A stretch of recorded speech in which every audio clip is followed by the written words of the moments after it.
నమస్కారం. టీశాట్ వీక్షకులకి స్వాగతం. తెలంగాణ రాష్ట్ర పబ్లిక్ సర్వీస్ కమిషన్ నిర్వహిస్తున్నటువంటి గ్రూప్ 1 పరీక్షలో ముఖ్యంగా ప్రిలిమ్స్‌లో తెలంగాణ రాష్ట్ర ప్రభుత్వ విధానాలకు సంబంధించినటువంటి విభాగంలో మనము అనేక విషయాలు చర్చించాం. ఇప్పుడు ప్రస్తుతం తెలంగాణలో షెడ్యూల్డ్ కులాల, తెగల సంక్షేమానికి సంబంధించి పార్ట్ 3కి సంబంధించినటువంటి అంశాలు. గతంలో పార్ట్ 1, పార్ట్ 2లో అనేక అంశాలు చర్చించాం. పార్ట్ 3లో షెడ్యూల్డ్ కులాలు, తెగలకు సంబంధించి ప్రభుత్వం చేపట్టినటువంటి మరికొన్ని కార్యక్రమాలను పరీక్షా కోణంలో ముఖ్యంగా ప్రిలిమ్స్‌లో ఆబ్జెక్టివ్ విధానంలో ఎలాంటి ప్రశ్నలు రావడానికి అవకాశం ఉందో వాటిని పరిశీలించేటువంటి ప్రయత్నం చేస్తాం. జనరల్‌గా తెలంగాణ రాష్ట్ర విధానాల్లో, సంక్షేమ విధానాల్లో ఎస్సీ, ఎస్టీల సంక్షేమానికి సంబంధించినటువంటి అంశాలు చాలా ముఖ్యమైనటువంటి అంశాలు. నిజానికి ఎస్పెషల్లీ తెలంగాణ రాష్ట్ర ఆవిర్భావం తర్వాత ఈ వెనుకబడిన కులాల్లో ఎస్సీ, ఎస్టీల సంక్షేమానికి సంబంధించిన బడ్జెట్ కేటాయింపులు పెరగడం, అదేవిధంగా వారి విద్య, ఉపాధి కల్పన విషయంలో ప్రధానంగా దృష్టి సారించడం అనేది ఇతర రాష్ట్రాలు కూడా పరిశీలిస్తున్నటువంటి విషయం. ముఖ్యంగా కొన్ని సామాజిక రుగ్మతలు ఏవైతే ఉన్నాయో, సోషల్ ఈవిల్స్, వాటిని రూపుమాపేటువంటి సాహసం కూడా తెలంగాణ ప్రభుత్వం చేసింది. ఫర్ ఎగ్జాంపుల్ ఈ కులాంతర వివాహాలకు సంబంధించినటువంటి విషయం ఏదైతుందో వాటికి గతంలో ఇస్తున్నటువంటి ప్రోత్సాహకాలను మరింత పెంపొందించింది. జనరల్‌గా ఉద్దేశ్యం ఏంటి అంటే కులరహిత సమాజాన్ని నిర్మించాలి, అసమానత లేని సమాజాన్ని నిర్మించాలన్నప్పుడు వివాహాలకు చాలా ప్రాధాన్యత ఉంటుంది.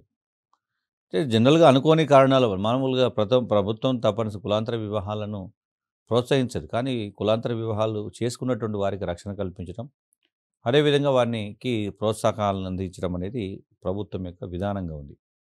ఎందుకంటే ముఖ్యంగా కులతత్వము అనేది చాలా ప్రమాదకరమైనటువంటి సమస్య. ఒక కులము ఇతర కులాల పట్ల వివక్షత కలిగి ఉండి, వారిపైన ద్వేషాన్ని కలిగి ఉండి, వారిపైన దాడులు చేసేటువంటి తత్వం ఏదైతే ఉందో అది ప్రమాదకరమైంది. కాబట్టి దాన్ని నిర్మూలించాలంటే ప్రభుత్వము కులాంతర వివాహాలను ప్రోత్సహించాలి. సో, కులాంతర వివాహం డైరెక్ట్‌గా ప్రోత్సహించకుండా కులాంతర వివాహాలు చేసుకున్న వారికి ప్రోత్సాహం అందించేటువంటి ప్రయత్నం చేసింది.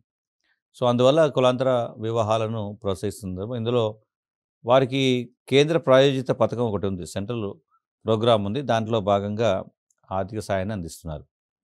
సో, ఈ పథకం లో కేంద్ర రాష్ట్ర ప్రభుత్వాలు యొక్క వాటా 50:50 ఉంటుంది. సో, మనకి కులాంతర వివాహాలు చేసుకున్న జంటలకు అప్ టు 2011 అంటే 10,000 ఉండేవారు. ఇప్పుడు 2011 నుంచి దీన్ని 50,000కి పెంచారు. తర్వాత రీసెంట్‌గా 2019లో 2,50,000 పెంచడం జరిగింది. సో, ఈ పథకాన్ని షెడ్యూల్డ్ కులాల అభివృద్ధి శాఖ అమలు చేస్తున్నటువంటి సందర్భం ఉంది. సో, అభ్యర్థులు గమనించాల్సింది 2 పాయింట్స్. ఒకటి, ఈ కార్యక్రమం యొక్క ప్రధాన ఉద్దేశ్యం ఏమిటి? కులతత్వాన్ని నిర్మూలించడం. రెండో పాయింట్ ఏంటంటే మొదట్లో ఎంత ఇచ్చేవారు? 10,000 ఇచ్చేవారు. ప్రస్తుతం ఎంత ఇస్తున్నారు? 2,50,000 ఇస్తున్నారు. ఎవరు దీన్ని మానిటర్ చేస్తున్నారు? షెడ్యూల్డ్ కులాల అభివృద్ధి శాఖ మానిటర్ చేస్తుంది. ఈ 3 పాయింట్స్ గుర్తుపెట్టుకోవాలి.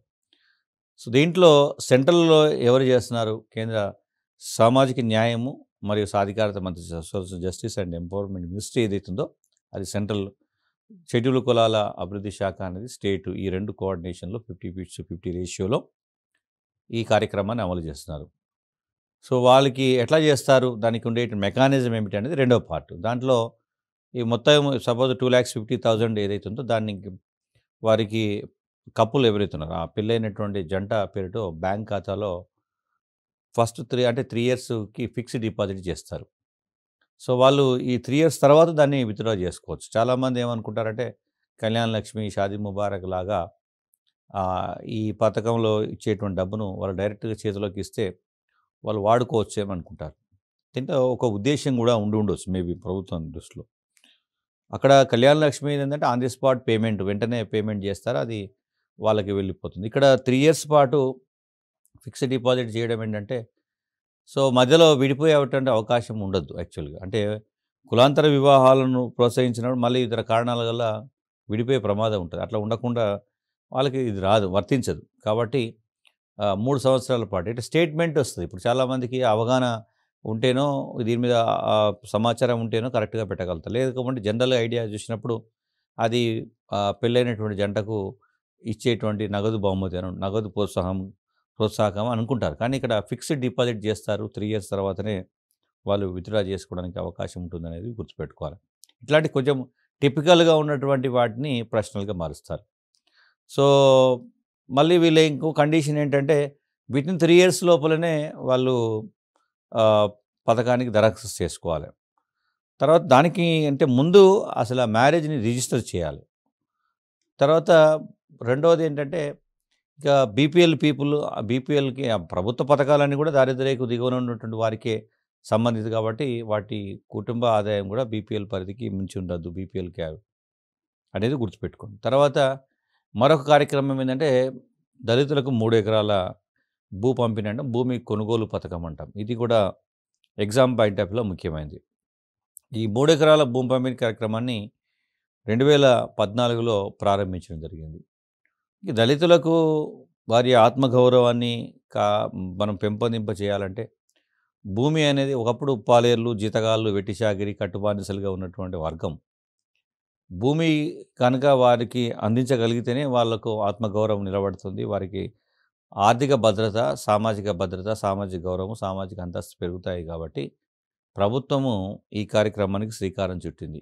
దీని దీనికోసం ఏం చేస్తారంటే మనకి భూమి కొనుగోలు పథకం అని కూడా అంటారు దీన్ని యాక్చువల్లీ.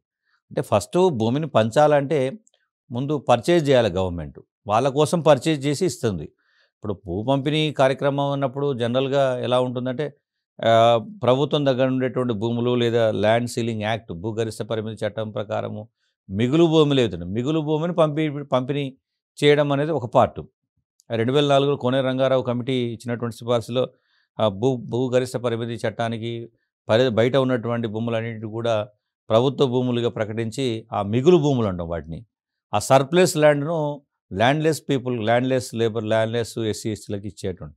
ఇక్కడ అది కాదు ఇష్యూ. భూమి వాళ్ళ కోసం పర్చేజ్ చేస్తుంది. మార్కెట్ రేట్ ప్రకారం పర్చేజ్ చేసి వారికి పంపిణీ చేసేటువంటి కార్యక్రమం.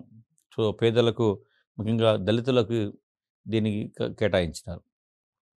సో, వారి జనాభా నిష్పత్తి ప్రకారం ఎన్ని కుటుంబాలు దాదాపు 11,92,000 ఆహ్, ఆహ్, కుటుంబాలున్నాయి కాబట్టి వీటిలో 9,00,000 కుటుంబాలు గ్రామీణ ప్రాంతాల్లో ఉన్నారు. అంటే అత్యధికంగా షెడ్యూల్ కులాల్లో అత్యధిక మంది గ్రామీణ ప్రాంతాల్లోనే నివసిస్తున్నారు. కాబట్టి గ్రామీణ ప్రాంతాల్లో వ్యవసాయం ప్రధాన జీవనాధారం కాబట్టి భూమి తప్పనిసరి ఆధారం అవుతుంది కాబట్టి ప్రభుత్వము భూమిని కొనుగోలు చేసి దళితులకు ఉచితంగా 3 ఎకరాలు అందించేటువంటి ప్రయత్నం చేస్తుంది. సో, ముఖ్యంగా వ్యవసాయ కూలీలుగా జీవిస్తున్నారు కాబట్టి అదేవిధంగా కట్టుబానిసలుగా ఉన్నారు కాబట్టి వాళ్ళకి ఇదొక్కటే ఆధారం. అంటే వ్యవసాయం చేసుకోవడము, భూమి పైనే ఆధారపడి జీవించడం అనేది వారికి మొదటి నుంచి వస్తున్నటువంటి జీవన విధానం కాబట్టి ప్రభుత్వము ఈ వ్యూహాన్ని ఎంచుకున్నది. రెండోదేందంటే సమాజంలో ముఖ్యంగా మధ్యయుగంలో వచ్చినటువంటి భూస్వామ్య వ్యవస్థ వల్ల ఎక్కువగా బానిస జీవితం గడిపినటువంటి వాళ్ళు, వెట్టి చాకిరీలో ఎక్కువ కాలం గడిపినటువంటి వాళ్ళు షెడ్యూల్డ్ కులాల వాళ్ళే. కాబట్టి వాళ్ళకి ఒకప్పుడు భూమి వాళ్ళ పరాధీనంగా ఉన్నటువంటి వాళ్ళు, కూలీలుగా, జీతగాళ్ళుగా బతికినటువంటి వ్యక్తులకు భూమిపైన అధికారం కల్పిస్తే చాలా సమస్యలకు పరిష్కారం దొరుకుతుందనేటువంటి ఉద్దేశంతో ప్రభుత్వము ఈ భూమి కొనుగోలు పథకాన్ని ప్రారంభించింది యాక్చువల్‌గా. సో, దీంట్లో వాస్తవంగా మనకు 2, 3 అంశాలని ప్రధానంగా గమనించాలి. ఒకటి షెడ్యూల్ కులాలు సామాజికంగా అసమానతలకు గురైనారు, వెలివేయబడ్డారు. అంటరానితనం, అస్పృశ్యత వల్ల వాళ్ళు మిగతా వారికి అందినటువంటి అవకాశాలను పొందలేకపోయారు. కనీసము గౌరవంగా జీవించేటువంటి అవకాశాన్ని కూడా పొందలేకపోయారు కాబట్టి తప్పనిసరిగా ముఖ్యంగా వ్యవసాయ ఆధారిత దళిత కుటుంబాలు ఎవరైతే ఉన్నారో వ్యవసాయాన్ని ఒకప్పుడు కొన్ని మొత్తం తరతరాలుగా కూలీలుగా భూమి లేని నిరుపేదలుగా బతుకుతున్నటువంటి భూమినే నమ్ముకొని ఇతర దొరలపై బెత్తందారుల భూములలో వ్యవసాయ కూలీలుగా పనిచేస్తున్నటువంటి వ్యవసాయ ఆధారిత నిరుపేద దళిత కుటుంబాలు ఏవైతున్నాయో వాటికి తప్పనిసరిగా భూమే ప్రధాన ఆధారం అవుతుంది. కాబట్టి ప్రభుత్వము ఈ కార్యక్రమాన్ని ప్రారంభించిన సందర్భం ఉంది. సో, దీంట్లో ఏం చేస్తారు? ఎలా చేస్తారనేది రెండో పార్టు. మొదటి దశలో ఫస్ట్ పేజ్‌లో ఏం చేస్తారంటే, భూమి లేని వ్యవసాయ కుటుంబాలకు చెందినటువంటి షెడ్యూల్ కులాలు ఏవైతున్నాయో, వాళ్ళలో ముఖ్యంగా మహిళల్లో ఇది ఒకటి మరొక అంశం గుర్తుపెట్టుకోవాలి.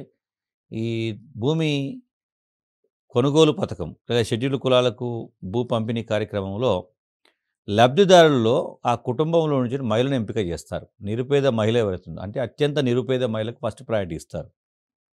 మిగతా వారికి తర్వాత అందిస్తారు. సో, కాబట్టి నిరుపేద మరి ఈ భూమి కొనుగోలు అనేది ప్రభుత్వం చేస్తుంది. పంపిణీ ఎవరి పేరు మీద చేస్తుందంటే కుటుంబంలో ఉండే దళిత మహిళ పేరు మీద చేస్తుంది. అత్యంత నిరుపేద మహిళకు ఫస్టు ప్రయారిటీ ఇచ్చేసి మిగతా వారికి తర్వాత సెకండ్ ప్రయారిటీ ఇచ్చేటువంటి ప్రయత్నం చేస్తారు. తర్వాత ఇక్కడ గమనించాల్సిన విషయం ఏంటంటే మిగతా వాటిలలో ప్రభుత్వము కొంత సబ్సిడీ ఇవ్వడం, మిగతా పార్ట్‌ను ఆ లబ్ధిదారులే పెట్టుకోవడం అనేది జరుగుతుంది. బట్ ఇక్కడ 100% 100% సపోజ్ 3 ఎకరాల భూమికి ఒక 10,00,000 లేదా 20,00,000 30,00,000 ఖర్చయితే, ఆ మొత్తం కూడా ప్రభుత్వమే ఖర్చు భరించి వారికి 100కు 100% సబ్సిడీతోని ఈ కార్యక్రమాన్ని అమలు చేస్తున్నటువంటి సందర్భం ఉంది. ఇది శాశ్వత ప్రాతిపదికన పర్మనెంట్ సెటిల్మెంట్ లాగా చేసేటువంటి కార్యక్రమం. సో, తర్వాత మనకి ఈ భూమి కొనుగోలు పథకం కింద దాదాపు సబ్సిడీతో మైనర్ ఇరిగేషన్ పథకాలకు కూడా వీటిని అమలు చేయడం జరుగుతుంది. దాంట్లో ఇండైరెక్ట్‌గా. అంతేకాకుండా కొన్ని ఆహ్, స్ జిల్లాలు తప్ప మొత్తం 33 జిల్లాల్లో దళిత జనాభా తక్కువగా ఉన్నటువంటి జిల్లాలు కాకుండా మిగతా అన్ని జిల్లాల్లో దీన్ని ఇంప్లిమెంట్ చేస్తున్నారు. ఇప్పుడు అట్లాంటప్పుడు ప్రశ్న మనకి ఇదే మారుతుంది. ఫర్ ఎగ్జాంపుల్ భూమి కొనుగోలు పథకం లేదా దళితులకు 3 ఎకరాల కార్యక్రమము వర్తించని జిల్లా ఏది అని అడిగినప్పుడు, లేదా ఈ కింది వాటిలో దళితులకి 3 ఎకరాల భూమికి సంబంధించి భిన్నమైనటువంటి అంశం ఏది అన్నప్పుడు హైదరాబాద్, మేడ్చల్ మల్కాజిగిరి అండ్ భద్రాద్రి కొత్తగూడెం ఈ 3 జిల్లాలు ఎక్సెప్ట్ 3 డిస్ట్రిక్ట్స్.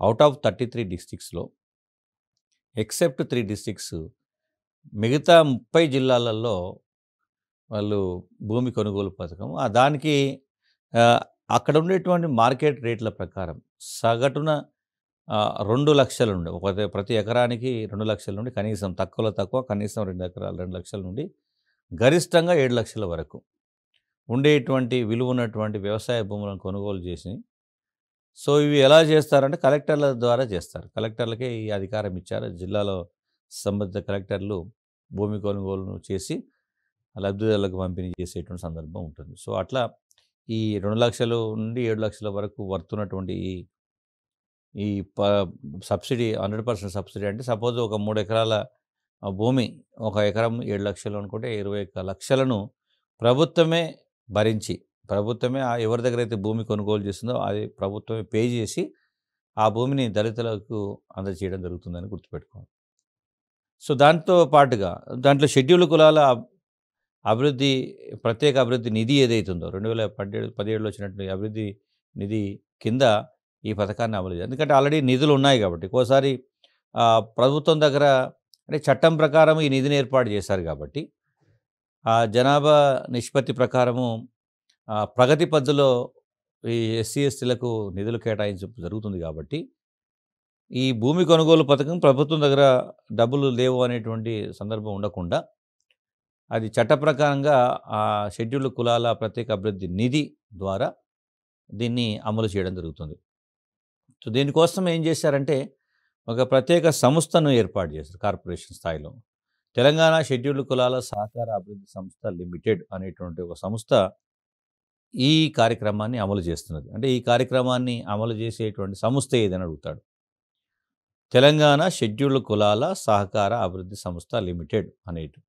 ఇది భూమికి సంబంధించినటువంటి కార్యక్రమంలో దీన్ని గుర్తుపెట్టుకోవాలి. తర్వాత విద్యకు సంబంధించినటువంటి కార్యక్రమాలు. షెడ్యూల్డ్ కులాల్లో విద్యకు సంబంధించినటువంటి కార్యక్రమాల్లో ముఖ్యంగా ఉన్నత విద్యకు సంబంధించి కింది స్థాయి ప్రైమరీ విద్యలో తెలంగాణ ఆల్మోస్ట్ ఆల్ సాచురేషన్ మోడ్లోకి వచ్చింది. బట్ ఉన్నత విద్య విషయంలో అది కూడా అంతర్జాతీయ విశ్వవిద్యాలయాల్లో చదువుకోవడానికి విద్యార్థులకు ముఖ్యంగా ఎస్సీ, ఎస్టీ విద్యార్థులకు ఆర్థికపరమైనటువంటి మద్దతును అందించేటువంటి ఉద్దేశంతో మెరిటోరియస్ ఎస్సీ, ఎస్టీ స్టూడెంట్స్ ఎవరైనా విదేశీ అంటే ఫారిన్ యూనివర్సిటీస్‌లో గనుక పోస్ట్ గ్రాడ్యుయేషన్ ఆర్ పీహెచ్‌డీ స్థాయి విద్యను చదవాలనుకుంటే అంబేద్కర్ ఓవర్సీస్ విద్యా నిధి అనే ఒక నిధిని ఏర్పాటు చేశారు. సో, ఈ నిధి ద్వారా వారికి 20,00,000 వరకు 20,00,000 వరకు ఆర్థిక సహాయాన్ని అందించడం జరుగుతున్నది. సో, అంబేద్కర్ ఓవర్సీస్ విద్యా నిధి అనేటువంటిది విదేశాల్లో ఎస్సీ, ఎస్టీ విద్యార్థులు పోస్ట్ గ్రాడ్యుయేషన్ గానీ, పీహెచ్‌డీ విద్య గానీ చదువుకోవడానికి అవసరమైనటువంటి 20,00,000 ఆర్థిక సహాయాన్ని ప్రభుత్వం అందించే ప్రయత్నం చేస్తుంది. సో, దీనికి కండిషన్ ఏంటంటే ఇంతకుముందు మామూలుగా అన్నిటికీ 2,00,000 లోపు వార్షిక ఆదాయం అన్నారు. కుటుంబ వార్షిక ఆదాయం. బట్ ఈ కార్యక్రమం అంటే ఈ పథకానికి సంబంధించి మాత్రము 5,00,000 వరకు ఆదాయ పరిమితిని పెట్టారు. సో, దీంట్లో కొన్ని స్పెషలైజేషన్స్ ఏవైతే ప్రొఫెషనల్ కోర్సెస్ ఉంటాయో వాటికి సంబంధించి కొన్ని సోషల్ హ్యుమానిటీస్ సంబంధించినటువంటి కోర్సెస్ కూడా చదువుకోవడానికి వెళ్ళినటువంటి విద్యార్థులకు ఈ స్కాలర్‌షిప్స్‌ను అందించేటువంటి ప్రయత్నం జరుగుతుంది.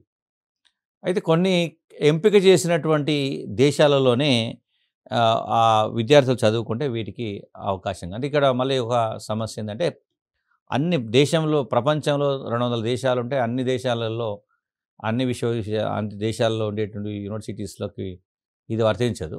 స్పెషల్‌గా కొన్ని సెలెక్టెడ్ యూనివర్సిటీస్ దేశాల్లో కొన్ని యూనివర్సిటీకి సంబంధించినటువంటి అంటే ఉన్నత విద్య ప్రామాణికంగా ఉన్నటువంటి కొన్ని దేశాల్లో చదువుకునే విద్యార్థులకు మాత్రమే ఈ సహాయం అందిస్తున్నారు. ఆ పేర్లు కూడా గుర్తుపెట్టుకోవాలి. ఈ కింది వాటిలో అంబేద్కర్ ఓవర్సీస్ విద్యానిధి ద్వారా ఏ దేశంలో ఉండేటువంటి విద్యా సంస్థల్లో విద్య నేర్చుకోవచ్చు అనేటువంటిది చెప్పినప్పుడు వీటిని లేదా విద్య నేర్చుకోలేము అని చెప్పినప్పుడు America, United Kingdom, Australia, Canada, Singapore, France, Germany, దక్షిణ కొరియా, జపాన్, న్యూజిలాండ్ ఈ దేశాలలో మాత్రమే మన ఉండేటువంటి విశ్వవిద్యాలయాలు అక్కడ ఏ విశ్వవిద్యాలయం ఓకే. బట్ దేశాలలో ఈ పర్టికులర్‌గా ఈ దేశాల్లో చదివేటువంటి వారికి మాత్రమే మనకి ఈ అంబేద్కర్ ఓవర్సీస్ విద్యానిధి ద్వారా 20,00,000 రూపాయల ఆర్థిక సాయాన్ని అందించడము జరుగుతుందని గుర్తుపెట్టుకున్నాం.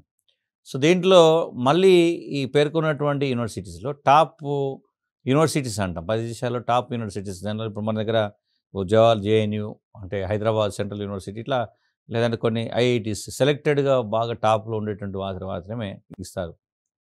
సో, డబుల్ పీజీ విషయంలో మాత్రం హ్యుమానిటీస్‌లో మాత్రమే ఇస్తారు. మిగతా ప్రొఫెషనల్ వారికి డబుల్ పీజీకి అవకాశం కల్పించరు. ఒకటి ఆహ్, కొన్ని కండిషన్స్ ఏవైతే బయటికి పోవడానికి జీఆర్ఈ, టోఫెల్ లాంటివి ఉన్నాయో అవన్నీ కూడా వీళ్ళు ఫుల్‌ఫిల్ చేయాలి. దానికి కొన్ని కండిషన్స్ కూడా ఉంటాయి.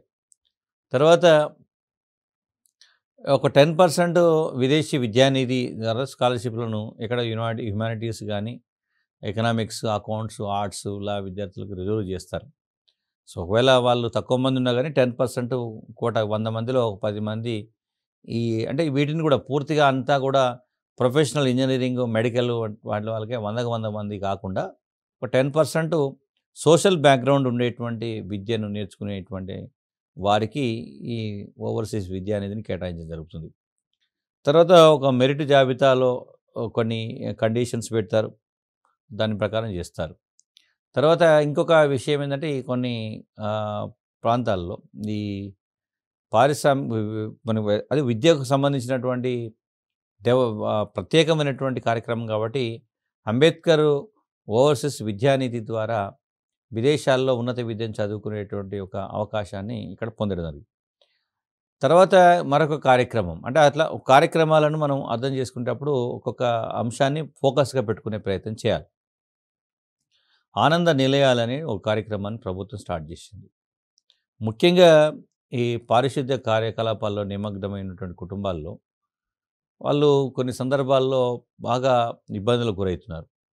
అదేవిధంగా అనాథ కుటుంబాలు ఎలాంటి తల్లిదండ్రులు చనిపోయినటువంటి పిల్లలు ఎవరైతే ఉన్నారో వారికి వసతులు కల్పించేటువంటి ఉద్దేశంతో వాళ్ళు ఉండడానికి హాస్టల్స్‌ను ఏర్పాటు చేసే ఉద్దేశంతో ఆనంద నిలయాలను నిర్వహిస్తున్న సందర్భం ఉంది. తర్వాత మనకి ప్రభుత్వానికి అవసరమైనటువంటి ఆహ్, అంటే కొన్ని కొన్ని ముఖ్యమైనటువంటి కార్యక్రమాలు ఏదైతే వాటిని కూడా గుర్తుపెట్టుకోవాలి. తర్వాత దీంట్లో హాస్టల్స్‌ని కూడా ఏర్పాటు చేస్తున్నారు. ఈ హాస్టల్స్‌లో షెడ్యూల్డ్ కులాలకి సంబంధించినటువంటి హాస్టల్సు, తర్వాత వాటిని ముఖ్యంగా పోస్ట్ మెట్రిక్ స్కాలర్‌షిప్‌లు అందించడం కావచ్చు.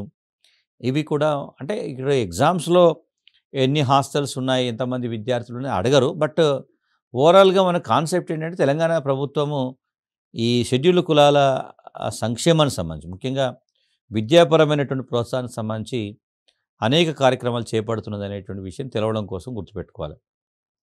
సో, దీంట్లో ఒకటి ముఖ్యంగా గత 2 దశాబ్దాలుగా 2000 తర్వాత మారినటువంటి పరిస్థితులను చూస్తే మామూలు విద్య కంటే కూడా రెసిడెన్షియల్ విద్యకి ఎక్కువగా అవకాశం కల్పిస్తున్నారు. రెసిడెన్షియల్ విద్య ద్వారా మనకి ముఖ్యంగా షెడ్యూల్డ్ కులాల్లో చాలా ప్రగతి కనబడింది. గతంలో పోలిస్తే వీళ్ళు డ్రాప్ అవుట్స్ రేట్స్ ఏదైతే ఉందో అది గణనీయంగా తగ్గింది. ఒకసారి రెసిడెన్షియల్ ఎడ్యుకేషన్‌కి అలవాటు పడ్డటువంటి విద్యార్థులు చివరి వరకు కంటిన్యూ అయితున్నటువంటివి సందర్భం కనబడింది కాబట్టి ప్రభుత్వము క్రమంగా వాటి సంఖ్యను పెంచుకుంటూ పోయి ఒక ప్రత్యేక సొసైటీ అంటే తెలంగాణ సాంఘిక సంక్షేమ గురుకుల విద్యాలయ సంస్థల సొసైటీ ద్వారా వీటిని కొనసాగిస్తున్నారు. దాదాపు అనేక సందర్భాల్లో చూస్తే తెలంగాణ రాష్ట్ర ప్రభుత్వం వచ్చిన తర్వాత ఉమ్మడి రాష్ట్రంలో ఉన్నటువంటి దానికంటే అనేక రెట్లు ఇక్కడ విద్యా సంస్థలను పెంచి ప్రభుత్వం అందరికి కూడా ఈరోజు almost all 5th to 12th వరకు ఇంటర్మీడియట్ వరకు కూడా 100% దళితులందరూ ఏదో ఒక విధంగా ఉన్నత విద్య వరకు చేరుకునే విధంగా ప్రభుత్వం పాఠశాలను ఏర్పాటు చేస్తుంది. అటు అన్నీ ఇంగ్లీష్ మీడియంలో స్కూల్స్ ఏర్పాటు చేయడం అనేది గొప్ప పరిణామం. సో, అదొకటి గుర్తుపెట్టుకోవాలి. తర్వాత అంటే ఈ వాటికి అందులో జనరల్‌గా మిగతా వాటిలో షెడ్యూల్డ్ కులాల సంబంధించినటువంటి స్కూల్స్‌లో ఎస్టీ, బీసీలకు సంబంధించినటువంటి వాళ్ళు కూడా కొంత ఉంటారు. తక్కువ పర్సెంటేజ్ ఉంటారు. తర్వాత కొన్ని సందర్భాల్లో ఈ మానవ హక్కుల బాధితుల పిల్లలు గాని లేదా డిజాస్టర్ జరిగినట్టు వాళ్ళకి కూడా దీనిలో అవకాశం కల్పిస్తున్నారు. దాంతో పాటుగా స్కాలర్‌షిప్స్ ఏవైతే ఉన్నాయో ఆల్మోస్ట్ ఆల్ ఆహ్, వికలాంగులకు సంబంధించిన ఎస్సీ, ఎస్టీ, బీసీ, మైనారిటీ వీళ్ళందరికీ కూడా ఈ స్కాలర్‌షిప్స్‌ను ప్రభుత్వమే అందించి డ్రాప్ అవుట్ కాకుండా అంటే స్కూల్ ఫీజు కట్టలేక, కాలేజీ ఫీజు కట్టలేక, ప్రభుత్వం పరమైనటువంటి సహాయం అందక వాళ్ళు విద్యను ఆపొద్దనే ఉద్దేశ్యంతో ఈ కార్యక్రమాలు చేపడుతున్నారు. సో, అదేవిధంగా డైట్ ఛార్జెస్ కూడా బాగా పెంచారు. క్వాలిటీ ఫుడ్ ఇచ్చేటువంటి ఉద్దేశ్యంతో డైట్ ఛార్జెస్ కూడా పెంచారు. తర్వాత ఇంకొక కొత్త డెవలప్‌మెంట్ ఏందంటే అది ఆల్మోస్ట్ ఆల్ అందరికీ వర్తిస్తుంది. బట్ ఎస్సీ, ఎస్టీ పిల్లలకు విషయంలో ప్రత్యేకంగా ఉపయోగపడుతున్న సందర్భం. విద్యార్థులకు, ఉపాధ్యాయులకు సంబంధించి వాళ్ళ యొక్క ప్రోగ్రెస్ ఎలా ఉంది అని చెప్పి స్టూడెంట్ అకాడమిక్ మానిటరింగ్ సిస్టమ్ అని ఒక సిస్టమ్ పెట్టారు. స్టూడెంట్ అకాడమిక్ మానిటరింగ్ సిస్టమ్ ద్వారా వాళ్ళు ఏ విధంగా చదువుతున్నారు, ఏ విధంగా ఉంది, ఎక్కడ ఇబ్బంది ఉన్నది అట్లా గుర్తుపెట్టుకోవాలి. తర్వాత షెడ్యూల్డ్ కులాల కోఆపరేటివ్ కార్పొరేషన్ లిమిటెడ్ అనేటున్నారో వాళ్ళకి ఆ ఆదాయాన్ని కల్పించేటువంటి విధంగా ఆర్థిక సాయం అందిస్తున్నారు. అది కార్పొరేషన్ ద్వారా ఎకనామికల్ సపోర్ట్ చేస్తున్నారు. తర్వాత ఎస్సీలకు సంబంధించి కొన్ని ప్రత్యేకమైనటువంటి ప్రణాళికలను కూడా రూపొందిస్తున్నారు. మోరోవర్ ఈ ఎస్సీలకు ఇచ్చేటువంటి రుణాలు ఏదైతుందో రుణాలపై 80% వరకు రాయితీ ఇస్తున్నారు. అంటే ఎగ్జామ్షన్స్. అది ఎస్పెషల్లీ రాష్ట్ర ఎస్సీ కార్పొరేషన్ ద్వారా అందిస్తున్నటువంటి రుణాలు ఏవైతున్నాయో వాటిలో గతంలో 60% వరకు రాయితీ ఉండేది. ఇప్పుడు దాన్ని 80% కూడా పెంచారు. సో, ఈ రుణాలపై 80% రాయితీ అనేది ఒక పెద్ద పరిణామం. దాంట్లో కూడా మనకి 2, 3 రకాలుగా దీన్ని డివైడ్ చేశారు. ₹1,00,000 రుణం తీసుకున్నటువంటి వారికి, ఆ తర్వాత 5,00,000 కంటే పైన తీసుకున్నటువంటి వాళ్ళకి, వ్యక్తిగతంగా తీసుకున్నటువంటి వాళ్ళకి అన్ని అంటే రాయితీ సొమ్ము కాకుండా మిగతావన్నీ కూడా బ్యాంకుల ద్వారానే వీళ్ళకి అందజేసే ప్రయత్నం చేయడం. దీని ద్వారా ఏం జరిగింది అంటే ఈ రాయితీలు పెంచడం ద్వారా స్వయం ఉపాధి అవకాశాలు విస్తృతమయ్యాయి. ముఖ్యంగా ఆర్థిక స్వావలంబన ఏదైతే ఉందో ఎకనామికల్ ఎంపవర్మెంట్ అంటాం. స్వావలంబన సెల్ఫ్ సఫిషియన్సీ అంటాం. సో, లబ్ధిదారులకు ఇది ఎక్కువగా ప్రయోజనం కల్పింది కాబట్టి అది కూడా గుర్తుపెట్టుకోవాలి. సబ్సిడీ రేటు కూడా బాగా పెంచారు. గతంలో పోలిస్తే ప్రభుత్వ పరంగా సబ్సిడీని చాలా పెంచినటువంటి సందర్భం ఉంది. సో, ఇలా అంటే మనకు 2, 3 విషయాలను పైన ప్రధానంగా దృష్టి పెట్టాలి. ఒకటి షెడ్యూల్డ్ కులాలకు సంబంధించి ప్రభుత్వము చేస్తున్నటువంటి కార్యక్రమాల్లో వాళ్ళకి భూమితో పాటుగా ఆర్థికపరమైనటువంటి అంశం ఏదైతుందో ముఖ్యంగా ప్రభుత్వ పరంగా అందాల్సినటువంటి కార్యక్రమాలు ద్వారా అందేటువంటి ఆర్థిక సాయంతో పాటు కార్పొరేషన్ల ద్వారా ఈ ఎస్సీ కార్పొరేషన్స్ ద్వారా ఎక్కువగా రుణాలు అందించేటువంటి ప్రయత్నం చేస్తుంది. అట్లే సపోజ్ జిహెచ్ఎంసీ లాంటి కార్పొరేషన్స్‌లో ఈ ఎస్సీ, ఎస్టీల వాళ్ళకి డ్రైవర్ కమ్ ఓనర్ సిస్టమ్ ఒకటి ప్రవేశపెట్టారు. సో, దానివల్ల వాళ్ళకి ఆ వెహికల్స్ సబ్సిడీకి ఇచ్చేయడం ఆ తర్వాత వాళ్ళు మిగతా లోన్స్‌ని వాళ్ళు పే చేసుకొని కొంతకాలం తర్వాత అది తీరగానే వాళ్ళే ఓనర్ అయిపోతారు యాక్చువల్‌గా. అట్లా ఎక్కడ అవకాశం ఉంటే అంటే ఒకవైపు విద్య మీద ఫోకస్ పెట్టింది. మరొక వైపు ఉపాధి కల్పన మీద ఫోకస్ పెట్టి పూర్తి చేసిన సందర్భం ఉంది. ఇవన్నీ ఒక ఎత్తయితే మరొక కొత్త అంశం ఏందంటే వీళ్ళు మనం గతంలో ఇంతకుముందు కూడా చాలా సందర్భాల్లో చర్చించినటువంటి ఒక సమస్య తెలంగాణలో జోగినీ సమస్య ఉంది. సో, ఈ జోగినీ సమస్య పరిష్కారం కోసం ప్రభుత్వం ప్రత్యేక చర్య చేపట్టింది.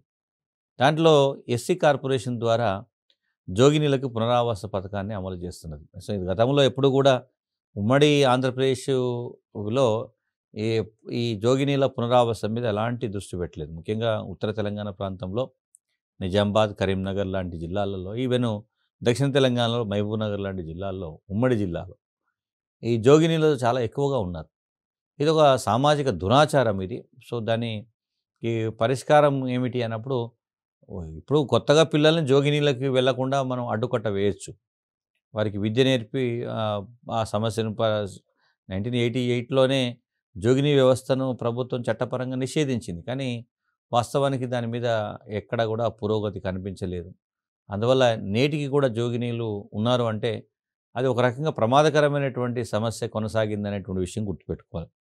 బట్ తెలంగాణ ప్రభుత్వం ఏం చేసిందంటే సో, ఇది తెలంగాణ స్పెసిఫిక్‌గా ఉన్నటువంటి ప్రాబ్లమ్ ఇది. న్యూసెన్స్ ఏందంటే ఇంకా మిగతా స్టేట్స్‌లో ఎక్కడ కూడా ఇట్లాంటి సిస్టమ్ కనబడదు.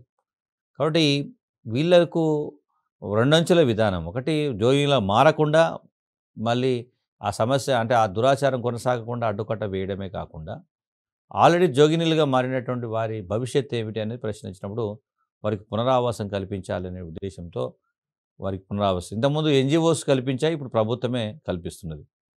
తర్వాత ఎస్సీ కులాలకు సంబంధించినటువంటి వారికి ఇప్పుడు ఓవరాల్‌గా వాళ్ళ డెవలప్‌మెంట్‌కి సంబంధించి కొన్ని కమ్యూనిటీ హాల్స్ గానీ, భవనాలు గానీ నిర్మించి వాళ్ళు డెవలప్ అయ్యే విధంగా చేస్తున్నారు. అంటే ఇండైరెక్ట్‌గా మనం చెప్పాల్సిందేందంటే ప్రభుత్వము షెడ్యూల్డ్ కులాల సంక్షేమానికి, షెడ్యూల్డ్ తెగల సంక్షేమానికి చేపట్టినటువంటి కార్యక్రమాలు చాలా వరకు విజయవంతమైనటువంటి సందేశం ఎందుకొస్తుందంటే అటు ఎడ్యుకేషన్ గానీ, ఇటు ఎంప్లాయ్‌మెంట్‌లో గానీ వితిన్ ద గ్రూప్‌లోనే కాంపిటీషన్ ఎక్కువగా ఉంది యాక్చువల్‌గా.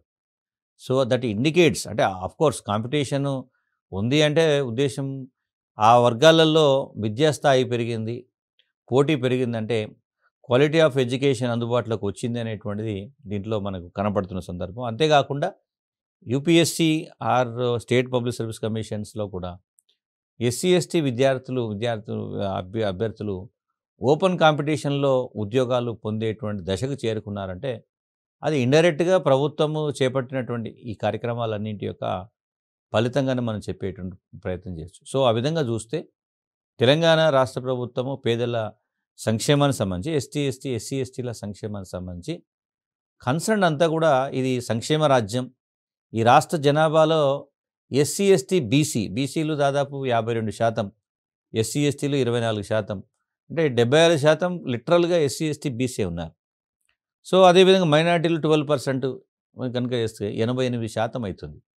అంటే రాష్ట్ర జనాభాలో అత్యధిక శాతము బడుగు బలహీన వర్గాలకు చెందినటువంటి వాళ్ళు ఉన్నారు కాబట్టి ప్రభుత్వ విధానాల్లో సంక్షేమ విధానానికి పెద్దపీట వేస్తున్నటువంటి సందర్భం కనబడుతుంది. కాబట్టి ఈ నేపథ్యం రేపు మనం గ్రూప్ 1 అధికారులుగా మారిన తర్వాత కూడా ఈ 6% ఉన్నటువంటి ఎస్సీ, ఎస్టీ, బీసీ వర్గాలకే మనం సేవలు చేయాల్సిన సర్వీస్ అందించాల్సినటువంటి సందర్భం ఉంటుంది. కాబట్టి అభ్యర్థులు వీరికి సంబంధించినటువంటి ప్రశ్నల మీద ఎక్కువగా దృష్టి పెడితే తప్పనిసరిగా మనకి ఎక్కువ మార్కులు వచ్చేటువంటి అవకాశం ఉంది. ఆ విధంగా మార్కులు సంపాదించాలని టీసాట్ ద్వారా కోరుకుంటున్నాం. Thank you.